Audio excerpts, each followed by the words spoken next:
Well, everybody. Hello. Welcome to Pop Apologists. The podcast is back today. It's Wednesday when you're listening to this.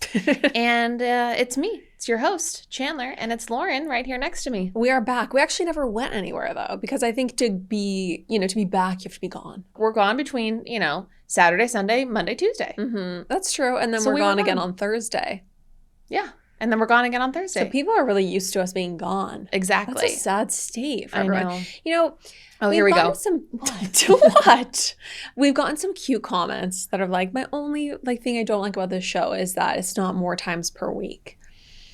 And I don't know that we could deliver this show more than twice a week. I don't think you would like the show if it was every day. If it was every day, it would be very boring because there's just not enough not enough happens. Between the time we record for Wednesday's episode and the time we record for Friday's episode, we can sometimes be sweating for topics and things to chat about if it's a slow news week, and especially in summer. Summer is always slow for pop culture. So anyway, I just don't know that you would even like Pop Apologists if it was Monday through Friday. I mean, I think also let's remind everybody of our MO, which is working soft. That's true. We haven't talked about our work ethic in a while, but Lauren and I are not hard workers. We're not. By nature, we don't like to do really anything hard, no exertion, mental or physical. Mm-hmm. And I think to honestly do a podcast every single day of the week every weekday is just... It's literally, you're built different. You're on Shark Tank. That is a hell I would not wish on my worst enemy, ultimately, because that's just a lot of being on. Not that I think doing it twice a week is what allows me to love actually recording this show.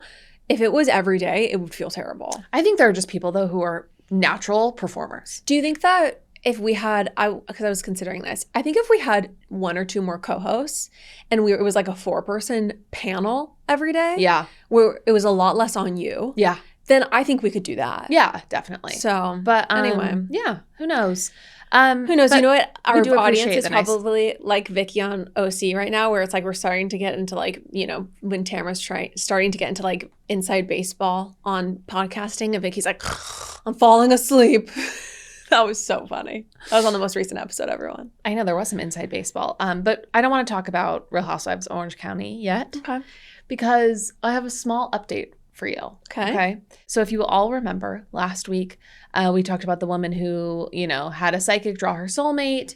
And, I showed the pictures of my soulmate that I got from AI. Yeah. All right. Well, I did, on that very same day, I did also consult with an Etsy psychic it was advertised as same-day delivery, so I thought I was going to have an answer from an Etsy psychic by the time we recorded. I did not. Okay. But a couple days later, the psychic got back to me. Great. And I have my results. Oh my gosh, I would love to. And they drew your soulmate. They drew my soulmate. They wrote all about him. Okay. And I haven't even shared this with my husband. Okay. But this is the new information that I'm operating from right now. I cannot wait to see. So I paid $4.82 for this experience. So she said, the first thing I noticed when I tuned into your energy was that it felt like quiet optimism.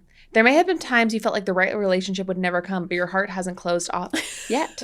Instead, it feels wiser than it once was. You're no longer drawn to relationships that feel inconsistent or leave you guessing. There is really a lot here, so I'm not going to read every single sentence. Okay, yeah. But let's keep it fortune cookie. It's fortune cookie language. Let's keep it fortune cookie length. The next section is what this energy reveals about your soulmate. So she says, therefore, when I tapped into your future spouse's energy, my second husband, I had 4 cards come out together. Okay. The King of Cups, 9 of Pentacles, the 4 of Wands, and the Chariot. According to these cards, he's someone who is calm and balanced, stable and solid, a person who has quiet ambitions and is a pillar to hold on to, even when he is not looking for that role. Blah, blah, blah. That sounded very Ben. So then, Lauren. Maybe you're going to renew your vows. Potentially. And he will become my second husband again. I'm really not going to read all this, but he might be 2 or 3 years older than you. That is between 33 and 35 years of age when you meet. But he knows what he wants from life and is looking for a long-term and stable relationship. So then how you'll meet. Okay. So it says, I assume your lives have crossed at work, professional development, mutual friends, serving together like in the military. Or probably like at a restaurant. Oh, yeah, right. Anyway, or, usually with introductions, there's a sense of mission there. So interestingly, it becomes relatively easy to get a conversation started. Therefore, the very best timing for me to see this really strong connection that can make for a solid long-term commitment is between late October 2026 and early Jan 2027. So you're about to meet another man. I'm literally about to meet, my person. I mean, I think with all, fairness and due respect to this esteemed psychic on Etsy, she's not expecting married women who are actually happy and in love to be asking for this reading. Well, it gets even crazier. Okay. And this is where the mic drops. She says, because you were born in August, I'm getting a connection to the letter B. Wow. It could be Benjamin, Brandon, Blake, or Brian. Okay. The letter appears throughout the reading and feels like one of the clearest identifying details. Okay, that is spooky. But I don't understand that because you were born in August. Yeah.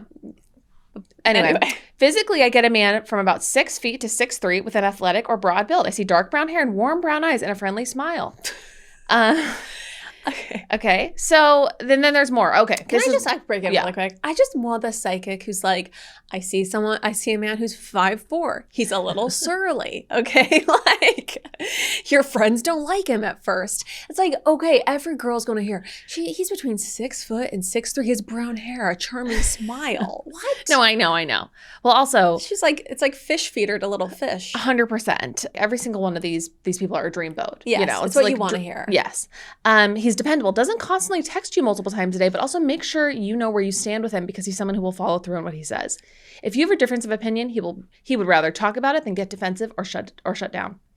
Blah, blah, blah, gets into his hobbies, all very normal. I actually do want to say about this. Yeah. I wish you had this reading before you met Ben because Chanler wasted many years wanting someone who would text her constantly. This was a big requirement for her. She loved a guy with a really hot texting game. She wanted him to be super funny and witty and charming over text. And this was always a huge mistake as her older sister. And I just had to watch it play out. Okay. Well, now that we've gone there, I didn't need someone to text me constantly, but I needed their text messages to be on fire. I needed the banter to be really good. But it's funny because I feel like, I feel like I've got that. Okay. Yeah. I mean, I'm not texting constantly and bantering. I think this is a little revisionist history. I remember you saying that with Ben, it was a little surprising because he wasn't actually as well, he would draw boundaries. He would say, hey, I have a busy day at work, so I'm probably not gonna be able to get back to you until later on today. Yeah. He just wasn't as textual of a person as, former flames. And this was something you struggled with. I will agree with you, but I think that we had definitely had banter, but he was he had working hours. Yeah, and texting, and I thought, what did I always tell you? What? I don't remember. I was always like, I think your future husband should be working, not texting. He should have something to do. It's true. It's concerning. It's true. Spending all day. It's absolutely true. Anyway, but this new guy is going to be able to text me all the time. No, she said he won't text you constantly. You're right. Excuse me. I'm getting them all mixed up. I'm getting all my soulmates mixed up. The ones that Yasmina has for me and the ones that I have in my head and the man I'm married to. But anyway, I think I need to show you the picture now. Okay? Oh, wait. Sorry. The last thing she said in closing. She structured this like a beautiful full paragraph. It was to begin, in conclusion, blah, blah, blah. She says, Chanler, the strongest message from your reading is that your future relationship feels grounded from the very beginning. Rather than arriving through confusion or emotional uncertainty, it comes with the sense of ease and mutual understanding. Blah, blah, blah, blah, blah, blah. Let me show you the sketch. Oh my gosh, I'm nervous. I know. You better be. You literally better be. It's a sketch of Kagan. Plot twist. Good for downloads. Bad for my marriage, but really good for downloads. Imagine the Patreon episodes. Everyone knows the story about us getting a message about how we got a crazy bot hate mail message about how Ben was having an affair with Courtney. Mm-hmm, that's where Kagan had love children. Yeah. Okay, are you ready to see my man? Okay, I could see some Ben adjacency. Anyway, I just very handsome, very Jesus-like. Let's go ahead and just drop the jig for a second. I know this person for sure did an Instagram stalk or something, right? Why would she have said? No, I love you so much. No, but not about the sketch. I think the sketch is loosely looks like him, but not actually. But why would the B thing to me? That I'm getting a connection to the letter B. That's the craziest part. Not even the sketch. If she had looked you up on Instagram, she would have said your soulmate is your husband. You know, like you don't need to have these dark nights of the soul. No. She wants to make have money. Been like, you're about to meet this person. No. So you think that she went on your Instagram, saw that you were married, you already met your husband, and then she wanted to be intentionally wrong? No. I think she's just like, like I'm just describing the person you're already with. That's your soulmate. Okay. Well, or she really is a clairvoyant, and it's like, it's true. See, this is my thing about psychics, and what really bothers me is they'll be like, okay, I'm sensing I have the energy of like someone in your past who's older, who you miss. Does that ring a bell? You know? And then they'll just be like, it's something with like a C letter. Is that real? And it's like, if you're psychic, why don't you just say what the fuck it is? Right. Like, why is it so shrouded in mystery in your head? Why do the clues come in as clues? Why don't you just get a download of the intel? Right. Why are you like acting like you're on a Ouija board when it's like you're supposed to be the person on the other side? You're supposed to be the seer and revelator. Yeah, it's true. It's true. I don't know. So do you actually think she might be like real or right? I know. I don't. I think it was a coincidence because everything you else think was it's wrong. just okay. The first name she says is Benjamin. I think it's a coincidence. Okay, wow, crazy. Okay, well, anyway, I just had to give everyone an update that, she did come through and I got my money's worth. But I am a skeptic, I always have been.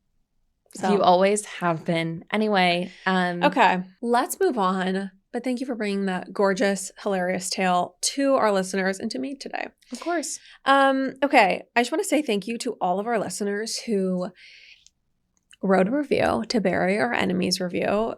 Consider it buried. I was shocked by how many people wrote a review. It was so sweet. And it was just fun to see all of those and read the nice comments. So thank you. And I'm going to be in big trouble if I don't ask people for one more thing. So again, I try not to ask people for stuff. I don't like asking for help, but we do need. True. I really don't. But we need one more piece of help. If everyone could please go to Spotify and rate us 5 stars. On Spotify. On Spotify. Yeah, I don't know what's happened with our Spotify. When we got canceled with Kate Middleton, part of that was people went and like just, wreaked havoc on our Spotify and left us a bunch of 1-star reviews. So our Spotify reviews are really low. Yeah, our rating is low. Our rating is low. I think it's like a 3.7 or something. And so we just need everyone, it literally, you don't have to write a damn thing. It takes 3 beep, bop, boop, bop, and you will have done us the biggest favor. True. We just need this, we need scale of numbers. That's been bothering me for a while. Yeah. I've been like, what's going on with our Spotify? I mean, it's like, if I wouldn't even get in an Uber car with someone who had that type of a rating. No, exactly. I wouldn't go to a restaurant with a 3.6. Yeah. So, okay, we need your help if you want, Please. If you want to help the show. But I will leave it there. Yeah. Truly, I will just echo what Lauren said. Thank you so much. Reading everyone's kind words to, bury our enemy. Yeah. Was like the best gift. Like truly over the weekend, just like reading all of those and everyone's sweet DMs. So we just love you guys. We really do. I want to talk to you about something that happened to me today. I got my nails done. Oh, I could tell because when we were on the phone, you were quite distracted. Okay. Well, sorry. I was trying to be less annoying than usual for the nail technician. But I'm one of those people when I'm getting my nails done, it's when she's using this hand, I'm on my phone with the other hand. Yeah. I think that's pretty normal. Okay. Good. Yeah. Anyway, long story short, I look over in the nail salon and you should know about me. I like to go to dive nail salons. I like to be out of there for $120 with tip included for hands and feet. Okay. This is something that I find to be a amazing perk of New York City. Puerto Rico, it's going to be. It's pricey. It's $90 for a pedicure. Yeah. Okay. So it's going to be $200 to get out of their hands and feet. So it's just so nice. Anyway, though, so I go to this nail salon in Williamsburg and I look over to someone getting a pedicure.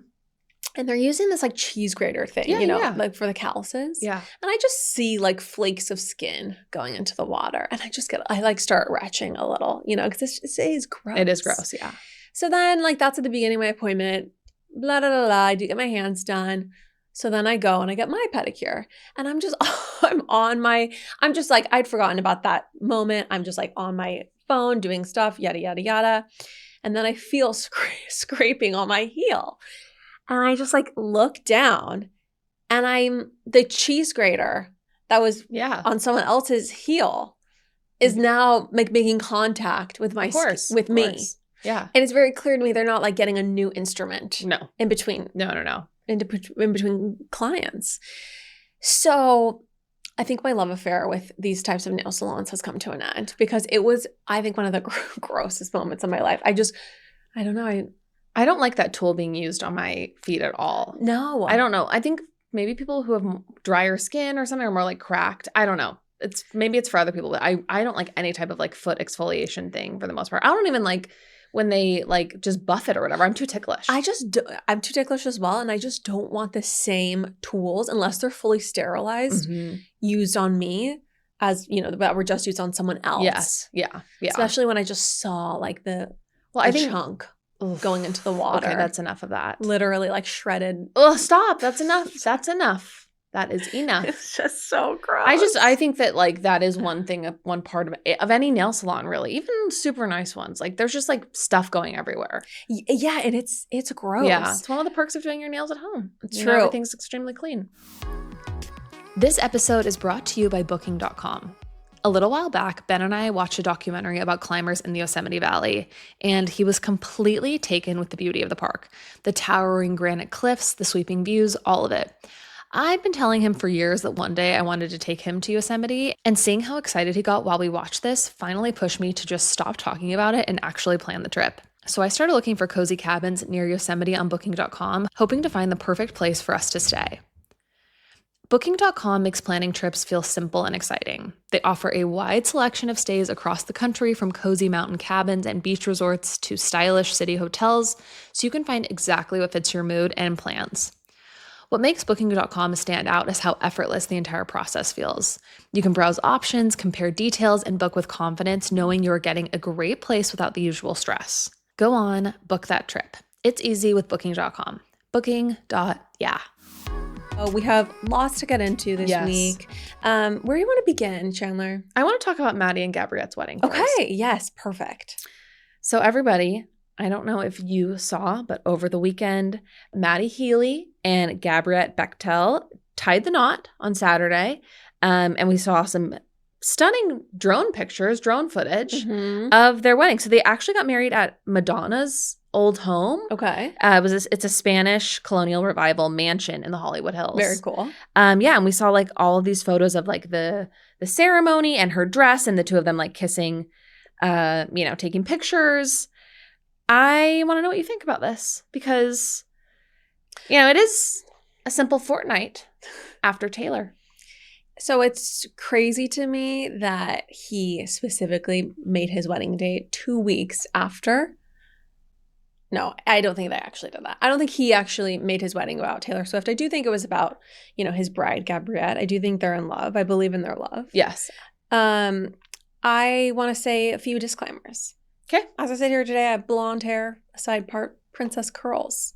Okay, so I'm just not the target audience for this aesthetic and this wedding. Yeah. So what I'm about to say are words from someone who just doesn't get it and is not the demo. That said, this wedding to me looks very dreary.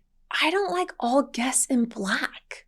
Wait, they're not. Everyone had to wear black? Yes. Everyone's in black. People are in red or gray or I'm blue. seeing almost everyone in black. If you look at like the seating with everyone sitting down. They're literally I'm seeing at least 10 people who are in different colors. So I don't know that, like, even Maddie's mom is in pink. Okay, maybe I saw this incorrectly. Seeing a lot of black. And it looks like, okay, well, fair enough. What do you think about the dress? I do not like the dress. Okay, I'm so glad you said that. Yeah, the dress is a little too Haunted Mansion bride for me. It's giving like 80s thrift store. Yeah, I don't know, but this, like, Gabbriette's style, she's beautiful. We're not the demo. It is totally like, it's just like a version of like thin fashion girl style that is just not for me. Not something that I really like even aspire to. It's like, it's a fit of jean that is just like it's the crotch that's this big. Right. It works for her. It's a thing. She's a style icon. I am not. But yeah, I feel like it felt more like a costume than a wedding dress. Right, exactly. Yeah, it feels like a period piece costume. But that's kind of their vibe. I thought like their I actually liked their like aisle and like the seating and everything. I mean, this is all we really have to react to, but I thought it looked pretty. I mean, certainly looked prettier than Madison Square Garden. Yeah, well, we don't know what the inside of Madison Square Garden looks like, so we're just gonna clip there until we get actual photos. I mean, yeah, the aerial shots I think were fine. I'm not blown away by this. Yeah. You know? Yeah. I'm sure they had a large budget, and I'm not exactly blown away by what I'm seeing here. But at least it's outside. Did you see the video that I sent in the chat? Oh, wait. No, you didn't. Are you going to share? So I think leaving group chats is very immature. And I think that it is definitely like something that can be destabilizing in a friend group. Yeah. So I am ashamed to admit I did in a moment of, excess of emotion. Yeah. You were. I was heated. You were heated. You were kind of already on your own path, and you'd already had your own experience that night. Yes. Yeah. I left our Taylor Swift group chat. A group chat that has been strong for 5 years now, 4 or 5 years. Can't believe you brought this up. Well, it felt appropriate. And what about that? And anyway, you're now back in the group chat. Oh yeah, because I didn't see something. Okay. I sent the video of Matty and Gabbriette like walking around during their wedding, and it was very cute. Oh really? So do you want me to show it to you? Yes, I want to see. Okay.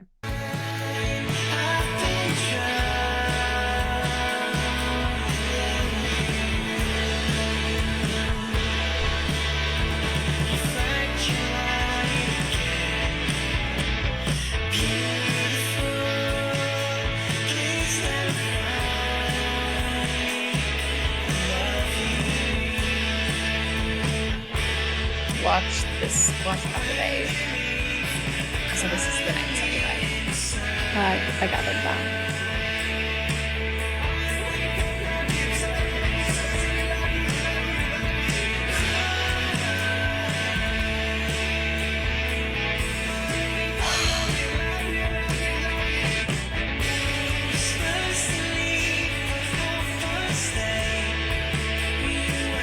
He's crying. Wow. That's pretty sweet. That's got to be tough for Taylor to see. Like the scene of them like just kind of like, I don't know, just like talking with their faces close right after like being pronounced husband and wife. Like it's really sweet. What was the moment for you? I think that him wiping away tears is it's going to be difficult for our queen to see. And I want to read you a few lyrics, okay? The loss of my life, like I lost my twin. Will I always wonder? They don't know how you've haunted me so stunningly. I choose you and me religiously, swirled you into all of my poems. I'll build you a fort on some planet where they can all understand it, because fuck it, I was in love. Fuck it if I can't have him. I might just die. It would make no difference. Forgive me, Peter. Who else is going to know me? That's the closest I've come to my heart exploding. I may never open up the way I did for you. I mean, there's just no world or reality where this is like water off a duck's back. No. I mean, can you even imagine if your ex got married 2 weeks after you and we're civilians? It was the last guy you dated before the guy you're dating, and he just bailed on you. And he was marrying someone who's literally opposite of you? Yes. Well, it's just so much about this would be so painful, and I do have some remarks I want to say. Okay. By the way, I want to thank Much Definition 3657 who compiled those lyrics on Reddit. I do believe that Maddie's the one that got away, and I think that there will never be a time where she knows total peace over this situation, because as much as she will love Travis and have a great life with Travis, there's just something about the guy who you wanted who dumped you. And I think especially as a billionaire celebrity, the fellow musician guy, there's very few things in life that you can't have. Right. And he knows you, and it speaks your artistic language. He's your twin. You lost your twin. Yeah. No, we listened to the album. We know. I agree. I mean, do you feel like you have any exes like that? No, because I mean, because first of all, can you imagine if I'm like, I actually do? Well, I don't know. Like, that's true. I mean, I guess I only asked that question because there's no one for me where I'm like, wow, I really should have ended up with that guy. No, and I think that I can imagine how she would feel. Also, I will say, you don't out your ex for having a small penis because everything is cool now because you're just like over it. You don't. Because you never cared about him at all. Or just because you moved on and you're happy. No, 100%.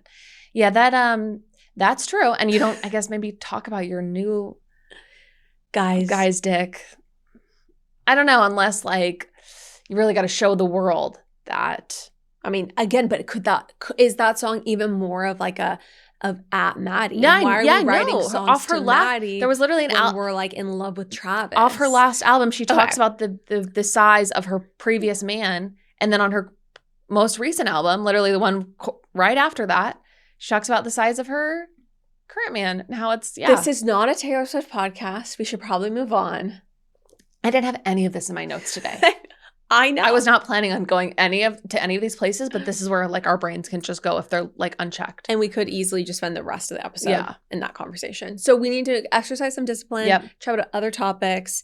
Do you have anything else to say on this wedding? No, I mean, I'm just going to say this is like, I'm actually like, I know I'm in a happy place in my life because I had a huge crush on Matty Healy as a teenager. I mean, everyone knows. Oh yeah, how are you doing? No, I love it. Like, it makes me really happy to see that he's like deeply in love and that he is emotional and like not just numbed out and like on drugs. Okay, so, yeah. We love to see it. Also, she's cute. I watched her Vogue video about her wedding. For all of the like tattoos and like kind of Hot Topic-esque appearance, she's very like normie in the way she talks. Totally. She's like, I just wanted to look like a princess and I feel like I've achieved that. Yes. Like, and then her mom's like, I was so excited to see her like dressed like a princess. I was like, it's a lot of princess talk for the goth of it all. Yeah, no, I mean, she seems very normal and like down to earth. Yeah. Yeah, I mean, I also really like her. Even though I feel like she's a hard one for me because I don't totally know. Like, I don't feel connected to her style-wise. No, her aesthetic is just so... It's a lot more harsh. It's very harsh. It's very intense. It's very... Yeah. I met this girl when I was on vacation who's really good friends with Lisa Rinna's daughter. Oh, yeah, Delilah Bell. Which one? Or Amelia Gray. Amelia Gray. Has the exact same like a edgy, super sexual vibe. People think Gabbriette and Amelia are the same person. Yeah. Okay, so they have the exact same. Amelia, because Delilah's the blonde one. Anyway, it's just, and this girl, her Instagram content was the exact same thing. Yeah. And it's just like the super thin eyebrows, super like, thin body, super sexual posing. Yeah. And you know what? We love it for you. Honestly, if you can pull it off. If I could pull it off, I might be singing a different tune. Girly. Yeah, it's true. Okay, so also I love this comment that says, was the dress code tragic yet sexy funeral? Which feels right. Does feel like it's corresponding with everyone's vibe. In black, yeah. Yeah, I mean, I think that's just maybe the crowd as well. But anyway, we are happy for them. We don't totally understand all the aesthetics, but we're happy for them. And yeah, let's move along. Let's move right along. Everyone, we have some news. So this is very interesting to me. And usually I would be the first one to be like, there's no way this isn't happening. This is a nothing burger.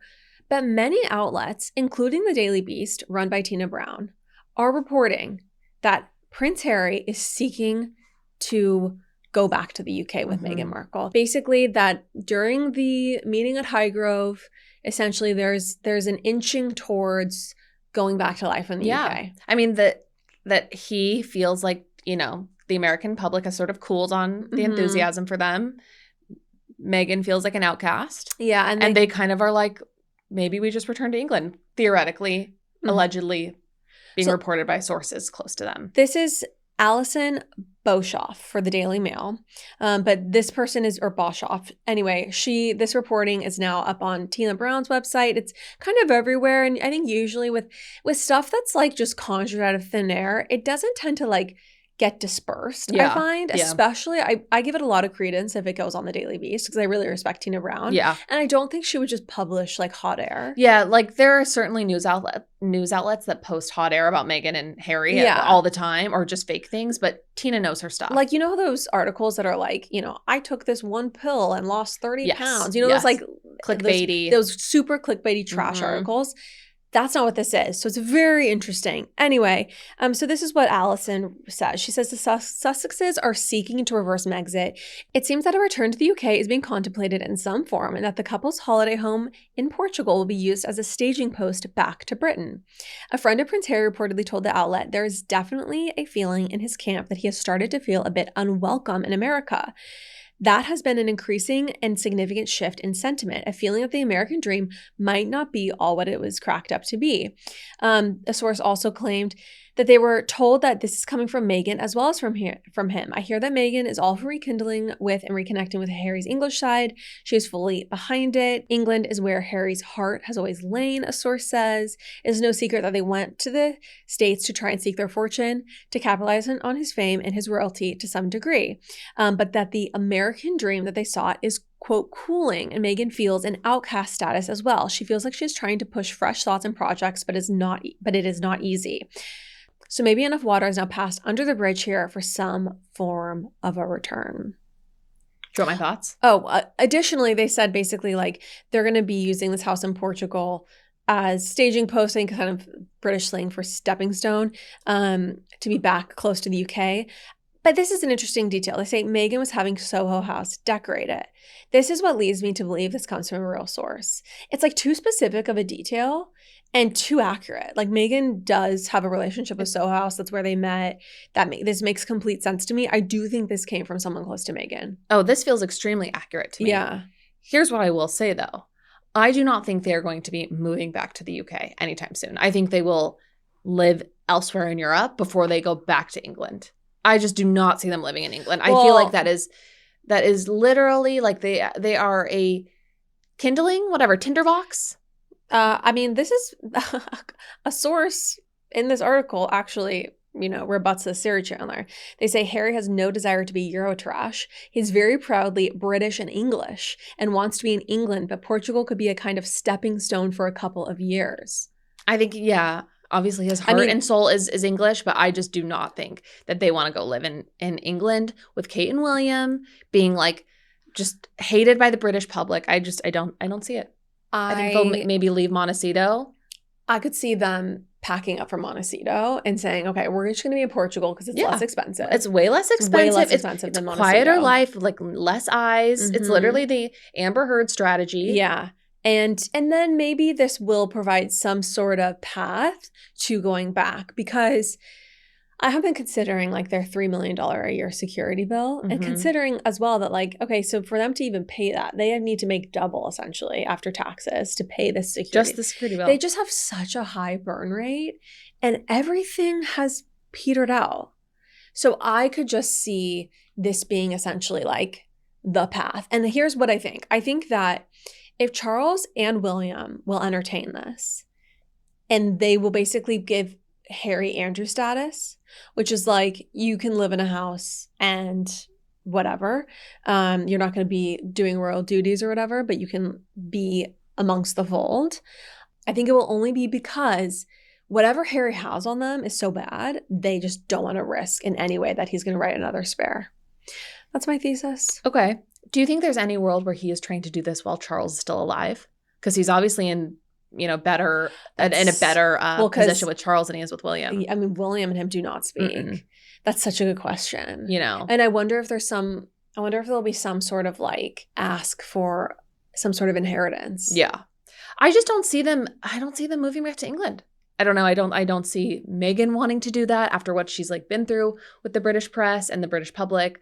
I think that's true. And Europe is like, how long is a flight from Lisbon to England? The weather is tough. Yeah. I mean, I think it's an easy flight for them to get to England if they need to be a part of anything royal. Mm-hmm. But yeah, I don't see them moving back to England. How much do you wonder if Meghan regrets Megxit and regrets leaving and just thinks to herself now, I could literally, like, probably a lot of this stuff would have died down and I could just be a royal. See, I could just be at the top of London society. Like, she loves all that stuff. She wants that. Yeah. And she will never get that again. I think that she thought she was going to eventually get there. She was just going to do it in her own way. I think she thought she was going to be like the next Gwyneth Paltrow, the next huge mega star. And because like she kind of rolled the dice is a little bit of a Katherine Heigl move, like when she left Grey's Anatomy. That totally perfect analogy. It's the perfect analogy. Like Bethany has the Bethany clause, and then there's like the Katherine Heigl move. The Katherine Heigl, roll of the dice. Yeah. And it just, it didn't work out for Katherine. She did not get that glittering career as a movie star. And she would have done way better to stay on Grey's. And I think for Meghan, she did not get the superstardom and adulation. So, I think she sought after the wrong, like, she wanted to be the one type of celebrity. She would not do anything that she deemed to be beneath her. I mean, now we're getting to someone who also we could talk about her forever, but that's where it just all rings. The problem is like there just wasn't substance behind what she sought after to achieve, Yeah. So I just don't, I don't think they're going to move back to England. I think Portugal sounds amazing. It makes me like sleep easier at night because I know like their overhead is less. Yeah. And you love sleeping well. I love sleeping well. I love laying down. I love sleeping so much. So true. So true. Okay. Well, we're on Megxit reversal watch, everyone. So don't worry, we'll be reporting. I know. We're going to need like a new turn of phrase or something. I know. Unmegxit. Yeah, exactly. Something like demegxit. Mm-hmm. Okay. Do you want to talk at all about back? Like not Brexit, but back to Brexit. Back to Britain. Okay. Let's move on. Let's move right along. Back. Yeah, rolls off the tongue. So Blake Lively did go to the World Cup. Yeah. After, all the Taylor Swift wedding snub news died down, she attended the FIFA World Cup Sunday with her non-famous girlfriends, which, honestly, it's got to be tough for her. Well, I was going to say it's got to be tough for their girlfriends. It's like we're described as the non-famous girlfriends. Well, it's probably not tough for them because there's no way that she most likely would have been there with them if she was still in the fold or whatever. Yeah, but it's just like that's the way you're described. Also, it included the Stony Clover Lane founders, which like they have a company anyway. They're not like full nobodies. But anyway, she was at this game and, I just love that she was just spotted out there flashing a big smile. This is the headline. Blake Lively shows up at World Cup after Taylor Swift wedding snub. It's like anything to put Taylor's name in a headline.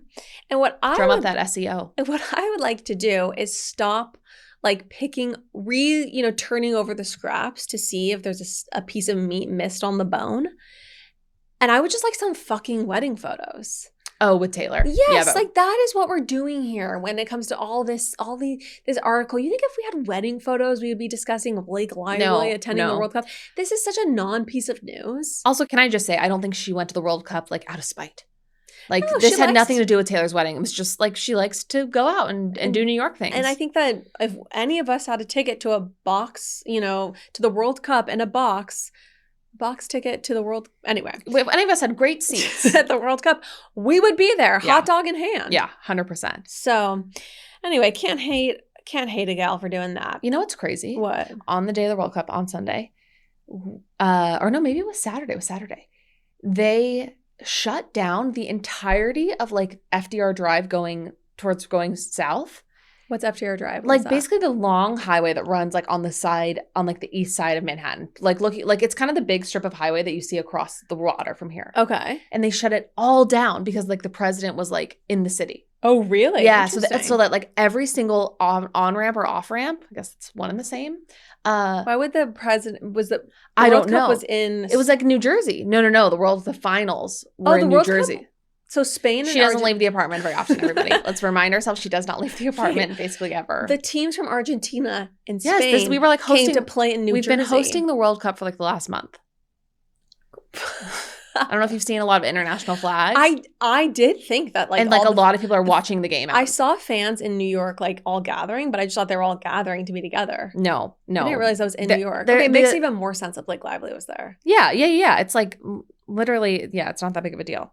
But yeah, they like closed down like the entire strip of the highway, and it's just crazy. Like it's not like the president was.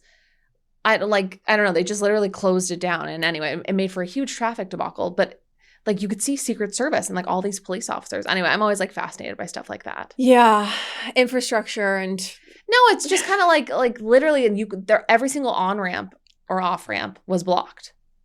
That's fascinating to me. It is interesting, especially when I don't know. I'm into I like can't think of Secret something Service. to say about it. Are you not fascinated at all by like Secret Service and like spy stuff and like U.S. security? I mean, I think it's interesting how much they're willing to like make people uncomfortable and make things inconvenient so that the president can it's like go to a game. Like, shouldn't he be at work? He's like, it's like the men texting you. They should be at work. They should be at work. They should absolutely be at work. I mean, for what it's worth, work everybody. Or war. That's where men belong in my opinion. The first R-rated movie I watched, because we were not allowed to watch R-rated movies. I'm against war, everyone. I really am. Okay. She's just shut up. No, I really am. No, I know you are. I know you are, but I'm talking. War. Okay, sorry. I was about to share the first R-rated movie I watched. Oh yeah, please share. I wasn't listening. Was Air Force One. Because I was just like, this is so fascinating to me. I don't care if I get in trouble with mom and dad. Like I have to know about like Secret Service and like president. Like I don't know. I'm really into it. Yeah, I never saw Air Force One. It's honestly like not that good, but it was Anyway, so moving right along. It is so easy for summer to slip right through our fingers. 1 minute, it feels like the warm, sun-drenched days will just last forever, and then suddenly it's mid-July and you realize the golden hours are passing by way too fast. Macy's makes it easier to hold on to these final, precious weeks of the season. They did fresh, vibrant pieces perfect for closing out summer in style. Flattering new swimsuits, soft and flowy linen outfits, breezy sundresses, and updated accessories like lightweight jelly flats and beautifully woven straw tote bags that feel both practical and special. Along with the back to school and back to work essentials like fall fashion, dorm decor, and beauty refresh items. What makes Macy's stand out is the incredible convenience of finding everything in one place. Whether you need something for a last-minute beach getaway or just a few key items to feel good and confident in these lingering warm days, it is the perfect way to squeeze in more joy, more memories, and close the season feeling radiant and put together. Shop at Macy's for everything you need this summer, in-store or at Macys.com. I think this has actually been a great beginning of this episode. Very light, very breezy, because we have a heavy topic to dive into. Can I tell you one more thing? Please. So next month I'm going to be in California for my birthday. Okay. And I'm planning to recreate my 8th birthday with mom because I'll be home. Okay. Which means I will be getting a full body massage at the nail salon. Wait, this is so cute. We're going to go to South Coast Plaza. Wait, you're going to recreate your 8th birthday? Yeah. I think it was maybe my 8th or it was one of my birthday. Maybe I was 10. But I remember I got like a full body massage. And did you love it? Salon, yes. Wait, so why don't you just go get a full body salon massage? I am. You're not going to go to the nail salon. I'm not going to go to the nail salon, especially after your story. But I just think it's so funny that like I was allowed to get like everything was totally fine. I like think it was anyway. It was nothing bad happened. But I was like, why did I want to? I mean, I know why I wanted a full body massage at the age of 10, but like, can you imagine like our nieces or nephews going to get a full body massage? Like, they didn't like they probably like only did like below your like upper thighs. Yeah. It was probably just like, but still, I remember it was a full body massage. Laying down on I was laying down on a table. Yeah. Potentially like, undressed from like in some way. That is kind Isn't that odd. crazy? Yeah. Isn't that crazy? But yeah, it's just, I've always loved a rub. You certainly have. But yeah, recreating that, going shopping with Chandler mom. was the type when growing up where she would always be like, "Can you scratch my back? Can you?" Oh, did I ask you to do that? You would always ask whoever was next to you to start like just petting you in some way, soothing you. I love a back scratch. I love a back rub. She's just that's still a part of my life. You're always a person who's like so comfortable asking what you need. Like there's this one time we were leaving Wyatt's house after dinner. And Chandler, you guys think the story is so like telling about like what a freak I am. It's not telling. Take it away. So funny. So because someone asked me recently if I saw this about the leftovers. If it's in chic or not to get leftovers at a restaurant, and I said, if there's leftovers at the restaurant, unless we're in Europe or we're at a wedding, we're going to take the leftovers. Sure, like, just, of course. If you're getting dinner, take the leftovers. I love girl. leftovers. I've never even considered whether it's chic or not. Except, if you're at a family gathering and we're just like, putting food away after dinner, maybe it is a little bit hilarious to ask the host if you can take some of this home for later. There was always like extras. And I was literally living off of like cottage cheese. Chandler asked for a doggy bag after a I did not use the dinner. words doggy bag, please. Oh my God. But yeah, I don't think there's anything wrong. I think it's actually a high compliment. And I felt very comfortable. I've been going to family dinner there for years. It's not like my first time at someone's family dinner. It certainly shows that you're comfortable. And I think that is a beautiful thing. I am comfortable. And I hope everyone feels as comfortable as me. at some point in their life. They can ask for, you know, a little take-home container. Ask for a little rub, ask for a little doggy bag after a dinner party. Yeah. It was not a dinner party. It was literally just the standing family dinner every Sunday evening. And there were always leftovers. Maybe they ate them like throughout the week. Also, I always just feel bad because I'm like, this food is delicious. It's only really good for the next like 1 to 2 days. It is a high compliment, you know? So okay. We'll give you that. Let's move on. Let's move on. I really don't think that's that damning of a story, but I think it speaks volumes about you. You think it's so rude. It's embarrassing. I've never asked to take food to go from my friend's house after a dinner. Yeah, maybe it was a little like a step too far. It's funny. It's super funny. It's very charming. It's charming. And you know what? You love to charm. Yep. Okay, well, I'm glad we've kept it light and fun. I will say we have 2 topics left. We have Orange County and the Taylor Frankie Paul stuff going on. I'm banishing of it all from my vocab, and sometimes it just doesn't flow as good. But here we are. So if you are not interested in Bravo and OC, just consult the timestamps and you can fast forward to the tanky. You can fast forward to the Taylor Frankie Paul. Correct. Of it all.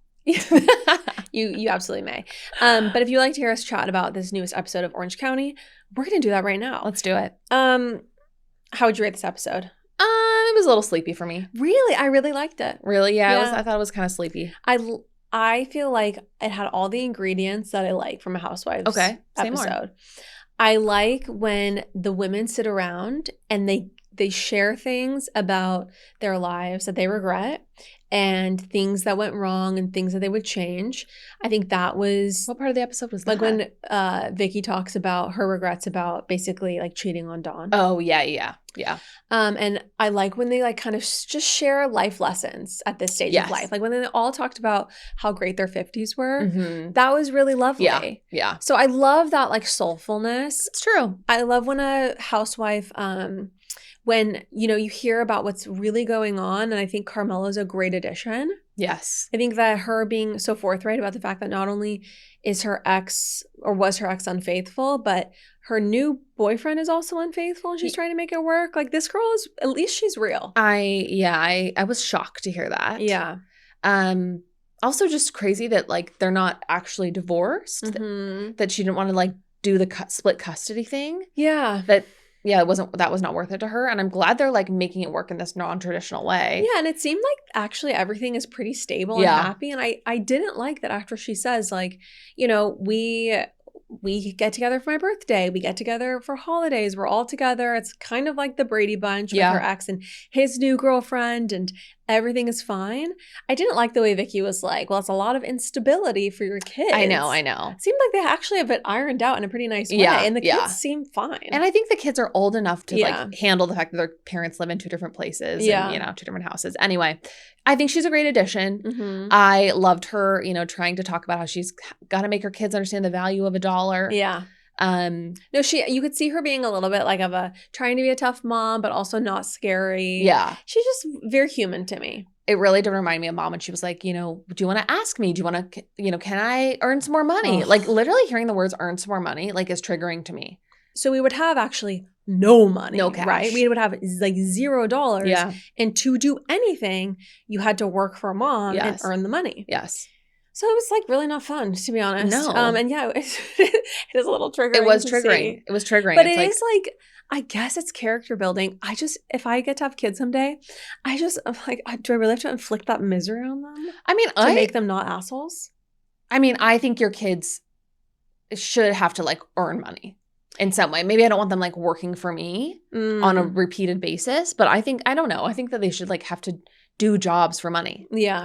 You know, in some way. I mean, you didn't really babysit though. I was like a big babysitter.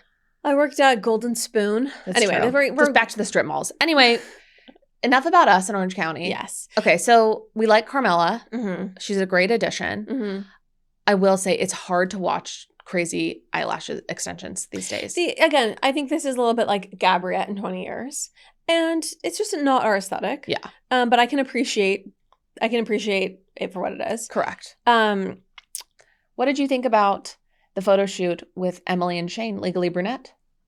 Oh, you know what's funny? I actually wasn't paying attention to the photo shoot. Oh, yeah. Like, it was a small scene. I just thought it was kind of hilarious. So is their podcast just the two of them? I think so. I think they're like discussing legal stuff. And it's doing well. Yeah, according to them. Yeah. Okay, I love that. Yeah. No, I actually wasn't really paying attention to the photo shoot because I was very interested in the podcast drama. Yeah. Being a podcaster. Agreed. That was like fascinating to hear about. What did you think about Tamra's take that they're not grateful enough? You know, we've left networks. We have moved on. Yeah, but the difference is no network has ever put us on their RSS feed. So we've had to networks cannot help you grow or get an audience, but an established popular podcast that puts you on their feed is not only potentially cannibalizing their own business and, you know, introducing all of their customers to a new product. Yeah. But like it's actually the only way to just achieve this, like, it's huge advertising and distribution. So at first I was thinking, like, does Tamra really need to be like given all these thanks? She got money. Like, that should be the thanks. But then I was thinking more, and I'm just like, that is a lot to just hand someone this huge audience. Yeah, I mean, I definitely think, or like it's like letting someone open for you. It's like, I'm sure Grace Abrams gets paid to open for Taylor Swift, but there still should be gratitude. Yeah, and I mean, I just don't know that there was no gratitude from Emily and Shane. And I also, I don't know, I just feel like Tamra is going to be a fucking bitch about any favor she does for you. She's going to turn right back around and be like, I'm going to now use this against you. Right. Like, I'm not the biggest Tamra fan. I'm so curious if anyone listens to 2Ts and like loves it. Yeah. DM me. I'm curious for what you love about it. I didn't feel like Emily and Shane owed her a ton. I mean, also Emily is like her own, she's a housewife. It's not like she's a nobody that then was put on the network. True. That's true. You know? Yeah. So I don't know. It didn't. That's a good point. And I don't think that Emily owes like Tamra all this like ass kissing. Yeah. And if it's a good product and it does well, like that also does. It does benefit her. Yeah. Okay. I do want to talk a little bit about the drama between Heather and Jen and Tamra really quick. Yes. So Jen tells Tamra after leaving the party last episode that Heather was talking about her behind her back, essentially. And so this episode, you see Heather sit down with Tamra and they like hash it out. And then Heather has it out with Jen at the party for Emily. And I just seemed so fake to me. It's so much like telephone, like, well, I told her this, and I only told her this because, you know, we've all talked about how we need to say what we feel. Anyway, it makes my head spin. I could hear the conference call that was like, okay, so what you're going to do is as you leave the party, you're going to have this moment, and then you're going to storm off, and then we're going to have dinner. They're going to film that, and then I'm going to be pretty upset with Jen. And then by the end of it, we'll all be fine. Yeah. First of all, there was actually nothing said about Tamra. Like, that was so bad. Right. It's just the fact that, like, Heather talks about her and is negative about her. Yeah. Like, it just seemed like bullshit. Whereas you know that the, you know, Tamra Judge and Shannon Bedore drama is real. You can feel it. It has real teeth. Yeah. And anyway, I just don't love the like made up BS. Well, I think too, we don't even really have like specific comments like you're saying. Yeah. To be like, oh wow, Heather really said that about Tamra. It's just like, it's this kind of vague, like, well, Heather is also negative about her and she's not negative with her in person. Right. So yeah, I mean, it's totally manufactured. I think it's like Jen earning her keep. Yeah. You know, trying to like keep things interesting. But I mean, I think Heather like handles it all so well. Yeah. She really could like teach a masterclass. I feel like in being on a reality TV show for a long time and not like really never getting in the crazy muck. Yeah. Yeah. She keeps it classy for sure. Do you think she's afraid of Tamra? I just don't know that Tamra has any MO on, or like maybe not has any dirt on, has any ammo, I guess, or like has any real dirt on Heather. So I don't think so. Do you think Vicki's afraid of Tamra? Like, where do you feel like the power dynamic is with this group? Just from your own heart and soul as a watcher, as a lifelong watcher. Well, you're asking.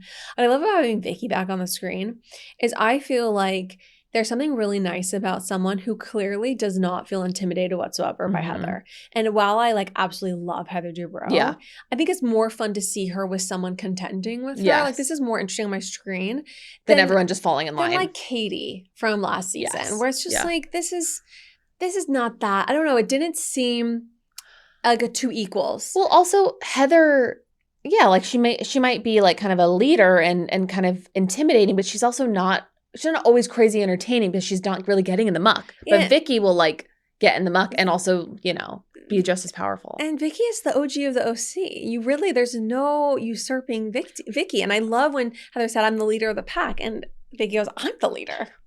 I love She's the fact so good. I love that Vicki went to Andalays and was like, can I like be a part of, can I invest in your business? And they're like, we're good. Like, I love her. I know. Really I love her. Like having her back on our screen. Her just like, I'm never afraid that Mike's going to cheat on me. Like I love her. I love her. I love her too. And I will say one thing that I remembered as we were watching this episode is basically how she cheated on Brooks. Because I forgot about that.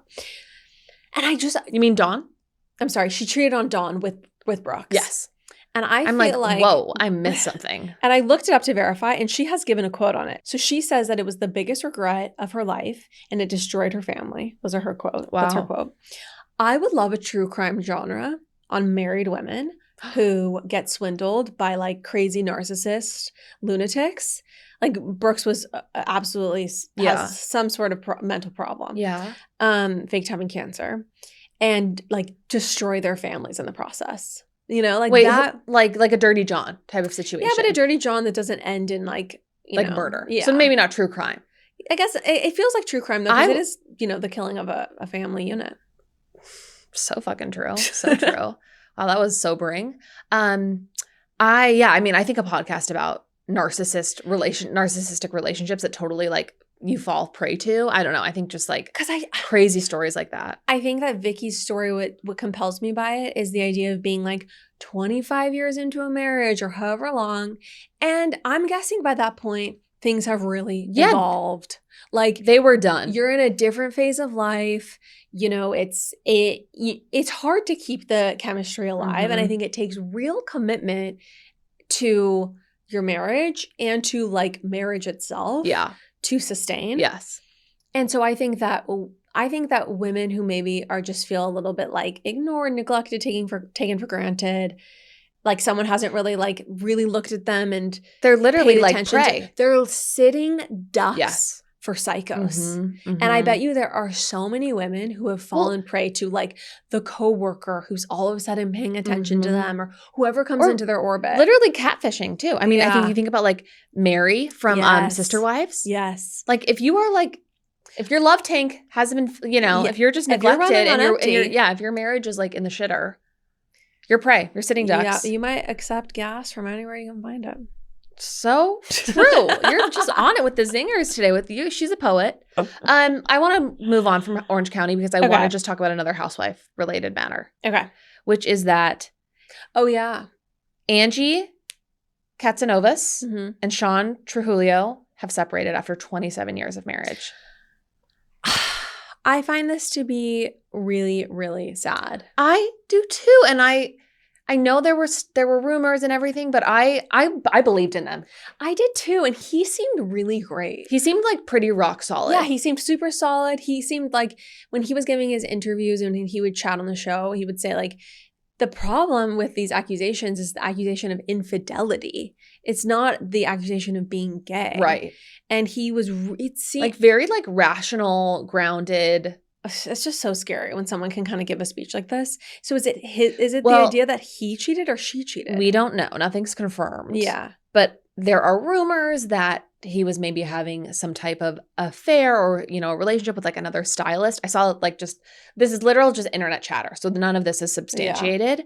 Yeah. But then I also saw like an interview with Monica. Yeah. With Reality Von Teese. Yeah. And where, the interviewer was like, I heard that Angie has just changed so much because of the show. And that's what led to this. Yeah. So those are the kind of like working theories. But it just makes me sad. I mean, they only have like one daughter who's I think a teenager now. 15. That's like brutal. That's a bad to be an only age. child. Only child, and it's just a bad age to have your parents divorced. It's really, really sad. I mean, they were married for 27 years, which is a long time. So I do want to just say that, it's definitely not a failure or anything like that, but it does make me sad. Like I think that seeing how Housewives destroys relationships, like basically it's a guarantee Yeah, it feels that way. Feels that way. Some stick it out. It's some majority for the majority of couples on this show. I think it's a marriage wrecker. Yeah. Not everybody, of course, but I think it brings out something with you, with your partner. It just like elevates and accentuates all of the shit that already like occurs in marriage. Mm-hmm. And then most of the time you're on the show after you're already like 10, 15 years in. And then it's like, this is my new chapter. I mean, we have definitely had our interactions with some housewives. Yeah. It's all they can talk about. What do you mean? The divorces?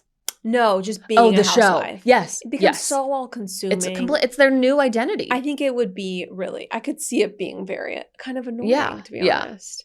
Not that that's an excuse for anything, but I can see how it would cause strain. Yeah, and I think you are a good housewife the messier your life is. Mm-hmm. In fact, I'm sure that's going to be on this season. If you're ever comfortable sharing the story, we were approached about a reality TV show. Oh yeah, we were.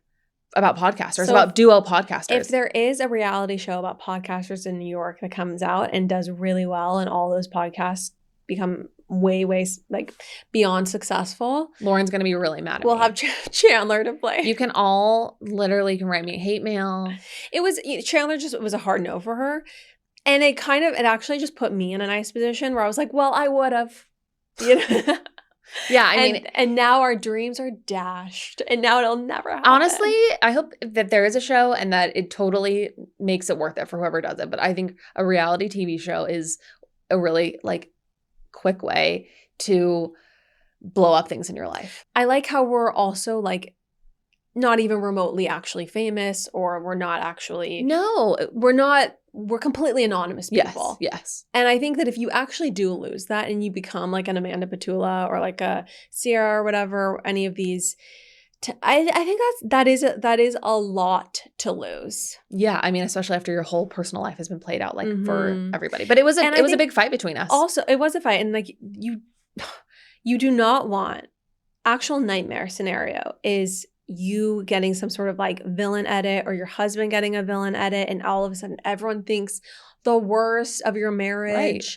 Well, even Amanda's just like, oh my gosh, that would have been hell.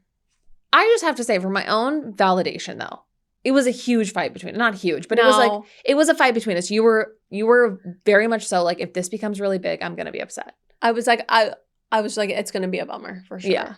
But I don't like seeing lost opportunity. So. I know. That's why she's a bruiser. She's got the killer instincts. That's why I'm in business with her. But anyway, we're a good yin and yang. I did a reel in a middle seat.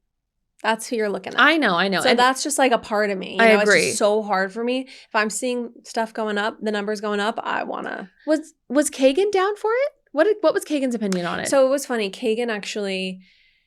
He was ultimately like, I wouldn't want to be on it. Yeah. And they did say that you have to like feature your partners or whatever. Yeah. So anyway, I got 2 no's. Yeah. 2 hard no's. I mean, like that is a hard no until the grave. I'll go to the grave with that hard no. Okay. Anything else? Taylor Frankie Paul. Okay. I mean, this is case in point why I'm just like good on reality TV for myself. Also, trigger warning, everyone. This is going to contain graphic descriptions of domestic violence, so take care while listening. For a strong summer wardrobe capsule, the goal is simple. Reliable pieces that are comfortable and versatile for any occasion. Quince delivers exactly that with elevated everyday basics made from premium materials like European linen, organic cotton, and washable silk. Their linen styles feel light and effortless. Soft denim wears easily from morning to night, and their organic cotton sweaters layer perfectly when evenings cool down. And beyond clothing, Quince offers a refined jewelry collection with 14-karat gold hoops and delicate chains, along with elevated home essentials for your bedroom, bathroom, and kitchen. I absolutely love the Quince pieces I've gotten over the years. I've gotten pajamas from them. I've gotten my black leather Italian makeup case that's so perfect that I literally take everywhere with me when I travel. I just know that when I order something from Quince, it's going to be high quality. Make your summer wardrobe feel easier. Go to quince.com/apologist for free shipping on your order and 365-day returns. Now available in Canada too. That's QUINCE.com/apologist for free shipping and 365-day returns. Quince.com/apologist. So Taylor Frankie Paul, a court filing has come out. It was leaked. It was leaked. Really? It's not public? You sure? I don't think these are ever public, but I think Like DCFS filings, especially with like without names redacted. I don't think they're ever public. Oh, interesting. So this was, I think, leaked. I believe it was leaked. So we talked a little bit about like this filing because we just heard like the news reports about it, but we got the actual filing a couple days ago that hit the internet. And I just want to say that like my thoughts on this situation have not changed, but I read this filing word for word and I sent it to you because I was just like, this is alarming. And there are just still so many people defending Taylor. And I just feel like I need to be like the person ringing the alarm bell, like whatever, ringing the dinner bell of alarm that's like, these real things have actually transpired. And this woman continues to like center herself as the victim in this entire story. I think it's pretty telling that she continues to respond to all of this and create social media content in this firestorm, and Dakota is offline. Like, she would just do so much better for herself and for her children to log the F off, not post AI images of herself and her kids and Jesus. Have you seen that? Did you see that? How recently? It's like 2 days ago. Oh my gosh. Yeah. No, it's time to step away. It's time to just kind of focus on the essentials. And like what is truly like what truly matters at the end of the day when phones don't exist, when, you know, reality TV doesn't exist. But she can't do that. So she always has to log on and record a get ready with me while I explain myself type of video. And like the real victims, she's not a victim in this situation, at least right now. It's like her children who are at the complete center of this mess, which is the whole reason why the DCFS is like involved, is because they are the advocates for the children. They're trying to like sort out this mess. They're not, her lawyer or her ex-husband's lawyer or Dakota's lawyer. They are just literally there to make sure the children are like advocated for. Yeah. I mean, do we want to read some of this? I think we do. We do? Okay. So please, let's get into it. But I just wanted to give that like little preamble. So this filing, it describes several incidents with DCFS and Taylor Frankie Paul. So this is the first one. So it says, on February 23rd, 2026, law enforcement responded to a call about a domestic violence incident, which happened the day prior, on February 22nd. Mr. Mortensen, so Dakota, and the mother, Taylor, were in bed together with their 2-year-old son, Ever. Mr. Mortensen and the mother began to argue, which escalated, and the mother became physically aggressive, choking Mr. Mortensen, shoving him into a window, hitting him, and screaming. Mr. Mortensen called 911, however, he reported that the mother talked him into lying to the dispatcher. Mr. Morton subsequently took Ever and left the residence. Later that same day, Mr. Mortensen returned to the mother's address. Another altercation took place, and the mother took Mr. Mortensen's cell phone, threw it against the wall, causing a hole in the drywall. Mr. Mortensen then attempted to leave the home, and the mother tried to stop him. As Mr. Mortensen left the residence, the mother climbed into the passenger side of his vehicle, screamed at him, kicked his vehicle's center console touchscreen, and punched his vehicle's rear view mirror. The mother began to hit Mr. Mortensen and squeeze his face, at which point Mr. Mortensen shoved the mother off of him, and she hit her head on the vehicle's center console. I'm going to start calling him Dakota. Dakota subsequently took Taylor back to her home.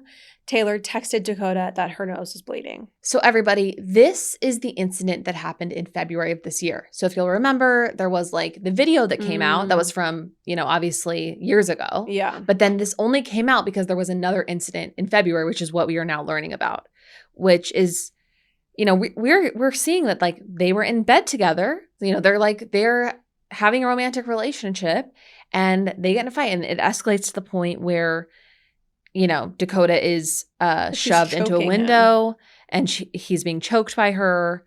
But then he like leaves Ever at the house. It's also not clear if their son is with them during this time, but it does start out that they're all in bed together. Yes, exactly. Yeah.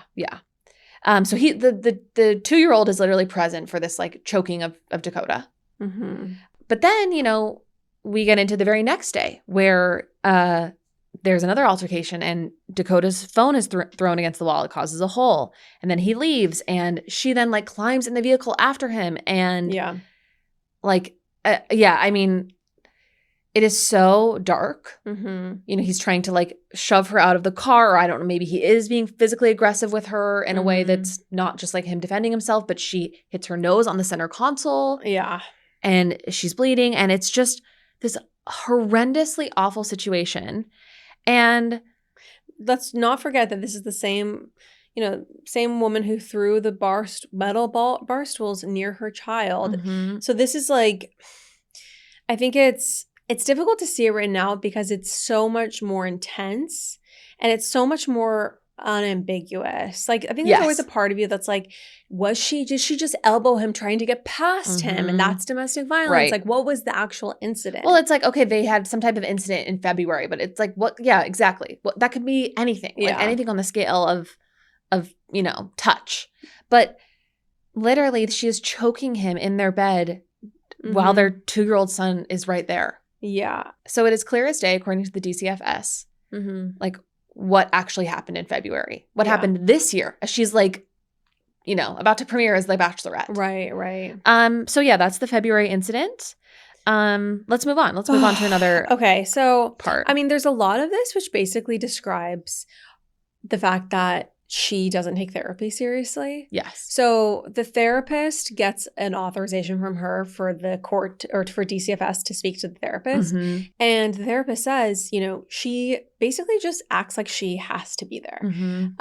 And she seems like she's not actually essentially trying or taking it seriously. And there's a pattern throughout these documents where it seems like she's more focused on work and on other things that she has going on than actually like making strides in improving the family environment at home.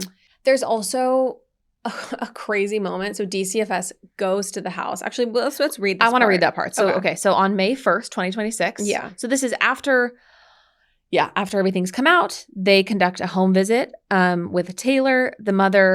Taylor reports that her life coach, Carrie, was the only reason she was still alive. So she's telling DCFS this. She further wanted Carrie to conduct her assessments for domestic violence and mental health treatment needs. However, DCFS informed Taylor that Carrie was not qualified to do the assessments. And then, additionally, during the home visit on May 1st, Taylor became upset while looking at messages on social media and stated she was leaving to go get food. As she was leaving, she reported that she did not have any suicidal ideation, but the caseworkers should know who killed her if she ends up dead because she felt that nobody believes her. The mother then left DCFS alone in her residence, and then they had to lock up. Are they saying is she saying you killed me essentially? I don't know, but she's just like kind of making crazy, dramatic, unhinged comments to DCFS. And then she's also storming out of her house. And leaving. This behavior is so insane to me because you cannot keep it together in front of state officials. Department of Child and Family Services at your home to evaluate you. Yes. If you can't keep it together in front of them, what is happening? No, what is happening? There? I mean, I remember when our parents were adopting our brother and we had to have, I think CPS in California, came to evaluate our home. Yeah. And I remember that was it was a huge deal. And I don't know. Yeah, I forgot about that. Yeah, do you remember that? Anyway, it was just a huge deal. And I remember being like, what is this going to be like? What questions are they going to ask me? And I remember them talking to me about mom and dad and what happened if we got in trouble, blah, blah, blah. Anyways, just the idea that these very official people are in your home there to just see if everything's okay. And you cannot keep yourself from having an outburst. Yeah, no. What does that say about how you're able to self-soothe in front of your own children? Yeah. And manage your own emotions. I mean, the fact that she said, she doesn't have any suicidal ideation, but the caseworkers should know who killed her if she ends up dead because nobody believed her. So it's she must have said you guys will know who kills me because nobody is believing me, or you'll know who my enemy is, or something like that. I don't know. It's unhinged, and it's just really, you are on your best behavior when those people are at your home. Right. Also, she storms out and just leaves. Is this the same incident, or is that another time? No, this is the same incident. Yeah, so she just basically leaves, and they lock up her house. That also is just really bad. It's just she's I'm done. I'm out. Yeah. It's the equivalent of storming off camera. Yeah, 100%. Okay, so I think that's all the pertinent parts of the DCFS filing, but I think we should get into a reaction video. Okay, let's watch it. Ready with me while I update you guys on some life updates. Clearing up some allegations. She's laughing. It's literally get ready with me while I give you guys some life updates. If I have learned anything in 2026, false headlines, there's a lot of false information out there, and so therefore it doesn't affect me. because it's not true. That being said, there are some things that are true as well. I like to give my peace of mind on them, whether anyone wants to hear it or not.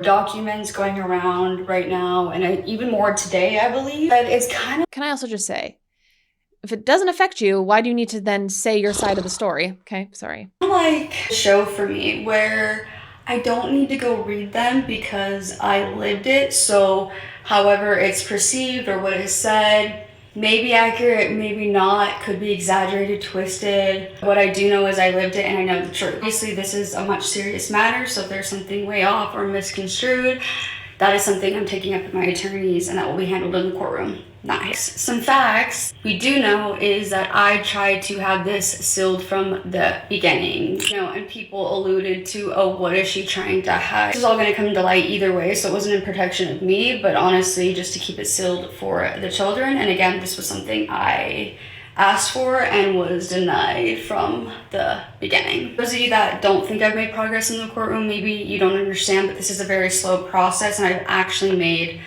a lot of progress in the courtroom, considering this type of stuff does not happen overnight. It is a long process, so we didn't expect me to have what I was aiming for in 1 or 2, 3 times. Like, this could be, unfortunately, a year. I feel like I have made the progress that we have been aiming for, and that is just more time with my son.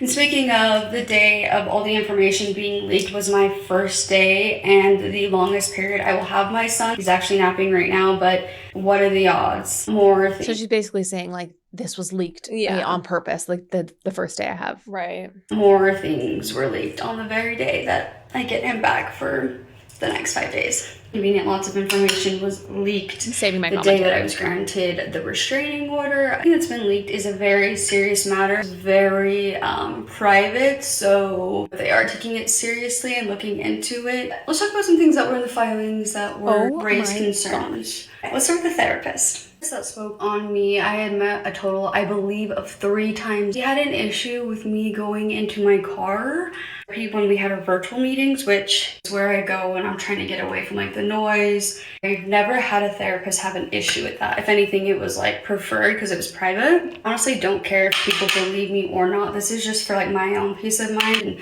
my truth. Reached out to her, letting her know that I was struggling. I needed some extra support at the time, and she was like, oh, let me see when I can get you in next week. When you're in a panic attack, usually your therapist wants more immediate attention, not next week when I can get you in. There was one time that I was crying and she was like, why are you crying?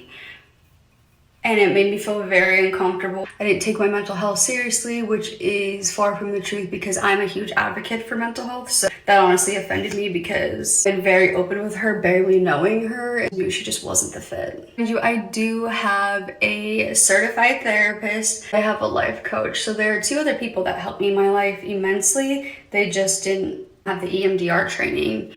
Okay, let's get to the allegations that were kind of frustrating to me to hear. Change diapers.